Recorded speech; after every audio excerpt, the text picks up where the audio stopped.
I'm Rose Delegate. I'm Jim Delegate, and Delegate is essentially a family wine business, and Rose and I have been in it all our working lives. Our parents founded the business, and we've just celebrated 75 years of New Zealand wine, so it's been quite a journey for us. It's an industry that we love and a business that we feel comfortable in. We grew up in it, so it's part of our DNA really. When we think back in the 70s, and that early enthusiasm for New Zealand wine globally was a major turning point for us. That we kind of talked to each other, didn't we, and said, look, this is an opportunity to go from being a domestically focused producer to participate in the world of wine. So it was an exciting time for New Zealand to be recognised and for that opportunity to come about. They were difficult years as well through the 70s, and we probably took a different view because we were young and we were in charge of our destiny, and so we didn't see the industry issues as being what defined us. We looked further beyond, as younger people tend to do. You know, for us, 75 years in wine, our Delegate great wine people have helped pave the path to deliver success for Delegate and the company that we are today. So a lot of great people have come through our doors and contributed significantly over the years. And have gone on to do well independently. And I think that stands good today. I think that people in our industry are full of enthusiasm and passion, but they have to look beyond. And we have to continue to look beyond what we do as well. Because if you stay inwardly focused, you actually get stunted. And so we've never done that. We've always looked outwards. You plan for success. You do, yeah. You have to make a plan.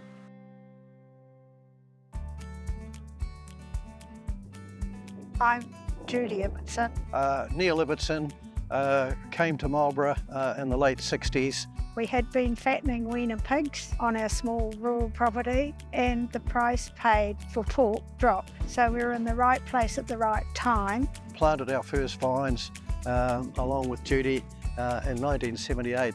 The Mullaturgau rooted cuttings were planted by myself and a group of ladies. We toiled the vineyard for over 13 years. We had a lot of laughs and told a lot of jokes. Then in 1994, we decided to produce our own label. Lots of challenges, lots of dramas. If we wanted no dramas, we should have been brewing beer. The wet harvest of 1995 will never be forgotten, or the oversupply following the 2008 harvest. Judy and I are honoured and in awe of industry icons previously awarded as Fellows. However, it's not about us, it's about the people who have helped us and worked alongside us along the way. We could not have established our brand without a great team of people that have worked alongside us and built our sales to over 70 different countries around the world. We say thanks to all those people. It's been a challenge, but we've been most fortunate to work with great people and have fun along the way.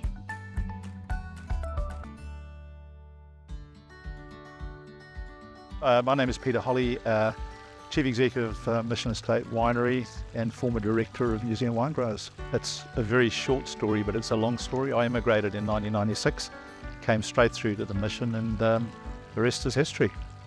There's so many ups, so many highs and one or two lows along the way. But again, you don't take a business that's generating 30,000 cases and turn it into 300,000 without organisation and the contribution of some extraordinary people. So I've had the real privilege of working alongside them. You know, we've expanded the winery from what was 420 tonnes to 3,400 and opened up different revenue streams and diversified risk around markets, opened up a restaurant, had a visitor centre, and restructured our concert business. So there's been a lot of great things that have happened, and it's been thoroughly enjoyable. I think Wine Growers has been a phenomenal success story. It's extraordinary what's been achieved in the last 25 years. You know, right from the time when I started here, we didn't have the Wine Standard Management Plan. We didn't have an Act. We didn't have an export certification system. It was just phenomenal when all of that legislation and regulatory framework came together. And I think that New Zealand wine growers, through both management and governance, have been able to provide structure and a clear pathway for producers to access those markets. So clearly the growth in the organisation plus the advent of the BRI. You know, we've penetrated the science area, we're operating in the interest of the industry, and you just don't get to be a $2 billion plus industry without some organisation. So there's been a lot happening in that space, and I'm enormously proud of being part of the wine industry and having had the opportunity of working with wine growers.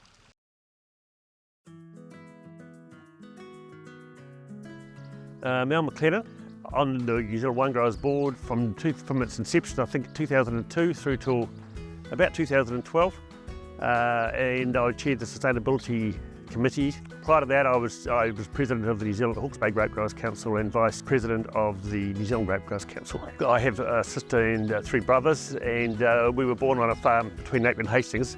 Mum and Dad were typical sort of New Zealand farmers after the Second World War. About the early 1990s, my brother had been working in Hong Kong and had opened up a wine distribution business there. He sort of mentioned it at a Christmas party that we were having a family do, that maybe we could develop some of our mum and dad's farm into a vineyard. My wife and I made the decision to move back home to our family block. Growing Sauvignon Blanc and totally Sauvignon Blanc in our first vineyard was a big decision, and it didn't really take many years to realise that it was correct one to make, and it panned out that Sauvignon Blanc was going to be our flagship for the country, and for our brand it was going to be our flagship as well. The Sustainable Wine Growing Program sort of started, it was in its infancy, and they were looking for vineyards to be part of the working group, and we put our hand up fairly quickly to do that. It gave me a chance to rub shoulders with some very experienced grape growers in Hawke's Bay at the time, who turned out to be a bit of a mentor for me. But it also gave me a chance to offer the groups a different perspective on the integrated programs that we were looking at it as a beef and sheep grower 5 years prior to that. I think chairing the Sustainability Council Committee has been a very big high point for me. The committee had a good blend of technical people and also industry folk who knew the value that sustainability meant to the industry. I think also the fact that sustainability has never been a marketing or branding string to our industry. It's always been an internal program that we set up ourselves to ensure durability in the industry and ensure that our natural resources were maintained. So I'm David Jordan, I'm a viticultural consultant. My background is in farming, so my family were farmers. The land was in my blood, but the excitement was actually in horticulture. There were a range of opportunities within research, and the opportunity to work at Te Kōwhara, the effective first Brigato Research Institute. A very critical decision was exiting that research career and establishing my consulting business, where I found my real niche extension, effectively, of knowledge and technology and application out in the vineyard and working with just amazing people in our industry. And to be part of those teams has been fantastic.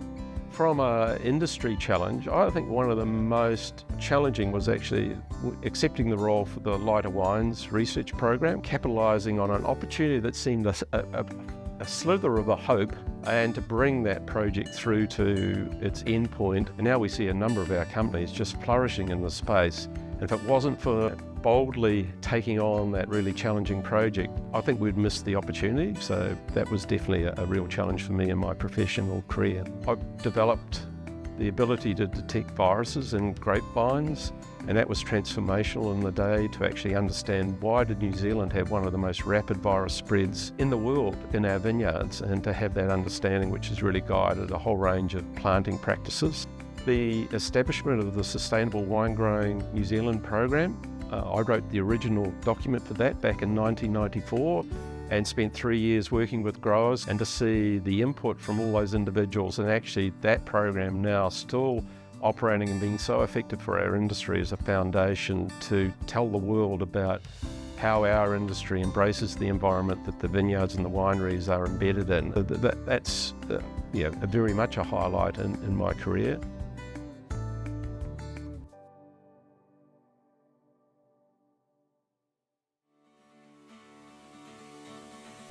You've got to have passion, you've got to be focused, and you have to have a plan, because this is not an industry where you start today and finish tomorrow. It's a lifetime endeavour, and that's why companies like our family has invested 75 years. And I think going forward too, you know, attracting talent is all about providing a structured and supportive environment for those people to flourish in. And so then that way they can achieve their career expectations, their ambitions, and for that matter, even exceed them. I think upskill yourself and get as trained as well as you can. If you've got a good idea, if you're passionate about something, if you live in an area that you're passionate about, or there's a variety of grapes or wine that you like to be passionate about, you know, go and do it. My simple advice to people will be follow your passion. And if you're passionate about wine, the rest will follow. Be happy to start at the bottom, ask lots of questions, listen, learn, seize opportunities, never take anything for granted, form great relationships and continue to service them, treat people how you want to be treated. Well, I think if anybody, a younger person contemplating a work in the primary industries, should only focus on the wine industry. It's so superior as a career pathway compared to any others. And the reason I say that is because it's vertically integrated. So you can find a niche within the production, whether it be land-based, a processing step of winemaking, then sales and marketing. And one of the key here is that our companies are directly linked to our consumers. Where grapes are grown in pretty much every part of the world, and if you have some skills and experience here in New Zealand, you'll be extremely sought after in any of those industries. There's no better than the wine industry.